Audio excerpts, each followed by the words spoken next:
It may have taken a long time to do it at the pace of this week's news, but today the White House denied a New York Times article that was published yesterday that reported Michael Flynn told the Trump transition team weeks before the inauguration that he was under FBI investigation.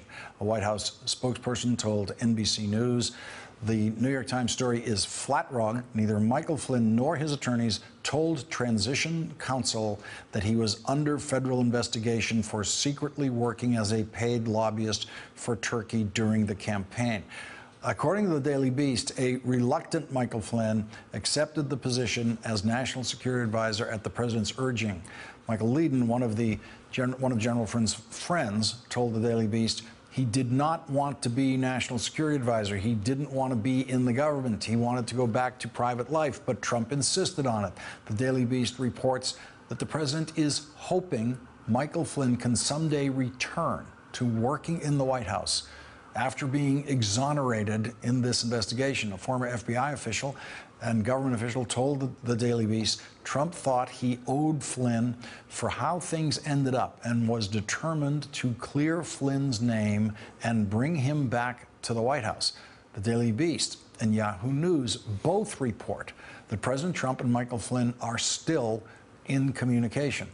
According to Yahoo News, Flynn told friends at lunch last month, "I just got a message from the president to stay strong." Ken Vogel and Indira Lakshmanan are back with us. And Ken, if there's a single rule to live by in life, when you know someone is under investigation by the FBI, you just wait. You wait. You do not communicate with that person. You don't email. You don't call. Don't meet them for coffee. Just wait till that's over. The notion that the President of the United States might be reaching out to and communicating directly or indirectly with Michael Flynn under an FBI investigation there's just no way to finish the question I have here. This is where we are. This is what he may be doing. And I would add some additional reporting that very much fits in that same vein, Lawrence, which is that we understand that Trump continued to talk to Paul Manafort, his former campaign chairman, who was very much a subject of this investigation. Now we learned a target of this investigation after it was revealed that the FBI was poking around on Paul Manafort's dealings with these pro-Russian oligarchs and political parties in Ukraine.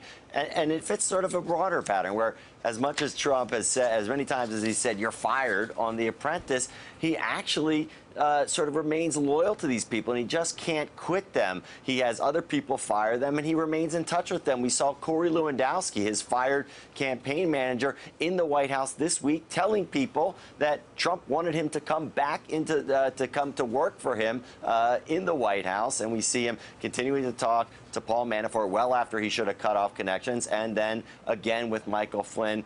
It shows a real like a loyalty, but kind of a misguided loyalty, where he is not basing this on traditional political calculations, but rather just with whom he feels comfortable. But Indira, this same man in his business career and in his personal life has many moments where he completely cuts off relations with people. He's done it publicly since he became a presidential candidate, cut off relations with people who he seemed to be very chummy with. And yet, with Michael Flynn under FBI investigation, with Manafort now, as Ken's reporting to us, and the reason to keep those people close, if you're looking for a rational reason, is that they might be able to hurt you. Well, I mean, that's one rationale. I also agree with Ken, though, that I think that Trump does have his own brand of loyalty, and he clearly goes by the gut and who he feels comfortable with, who he trusts, and these are men who he trusts and who he still feels a loyalty to. We know it. Now, the problem is that this kind of business, keeping in touch with people who are under federal investigation and might at some point possibly be indicted, is something that got Nixon in trouble. Let's not forget. Communicating with witnesses is something something very basic that any lawyer, if Trump had a good lawyer advising him, would tell him, stop talking to these people. They're under investigation. And as we know from Senator Lindsey Graham, after his talk with Rod Rosenstein, the Deputy Attorney General, this appears to be a criminal investigation. And so you would think that if he had his wits about him and were listening to the advice, that Donald Trump would cut off all contact, but he hasn't.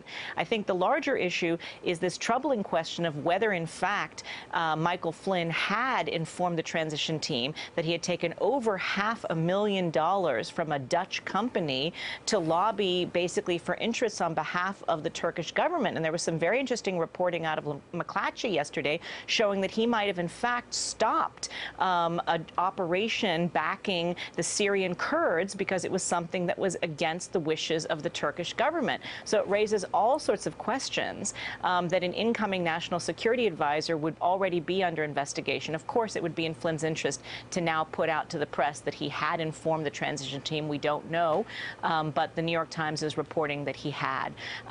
So let's not forget, circle back to Mike Pence, the vice president, who's avoided a lot of attention, but he, in fact, was the head of Donald Trump's transition team. So if he truly didn't know about this at the time, that also raises big question marks, I think, for everyone. So let's not forget that. Ken, I want to get your interpretation of this White House denial about Michael Flynn telling the then future White House counsel that he was under investigation. He said they deny that he said that he was under federal investigation for secretly working as a paid lobbyist for Turkey during the campaign. Does that leave it open to you, the possibility that Flynn said something about a federal investigation but didn't specify that it was about being a lobbyist for Turkey? Sure. I mean, that is the issue. And I would actually add something to what Indira just said, which is a great summation of his work on behalf of this Dutch company owned by a Turkish guy. We actually reported, didn't get a ton of attention at the time, but that this Turkish guy who owns this company that paid Michael Flynn more than $500,000 to lobby for him actually has deep ties to Vladimir Putin. That was revealed in a 2009 lawsuit. So there's a lot more there than just the very fine way that the White House issued that denial. And I agree with you that it certainly leaves a lot of wiggle room. And it's also consistent with some of their denials that they have put forth on some of these other things, only to be undercut in many cases by Donald Trump himself coming out and saying something contrary to it, or in other cases by other people in the administration or subsequent media reporting revealing that their denial, while it may have seemed very ardent and categorical, in fact was not quite so, that there was some wiggle room there, and that there was some there in the initial report. Ken Vogel, Chief Investigative Reporter for Politico, thank you for joining us tonight. Indira Lakshmanan, Washington columnist for Boston Globe, thank you for joining us. Really appreciate it.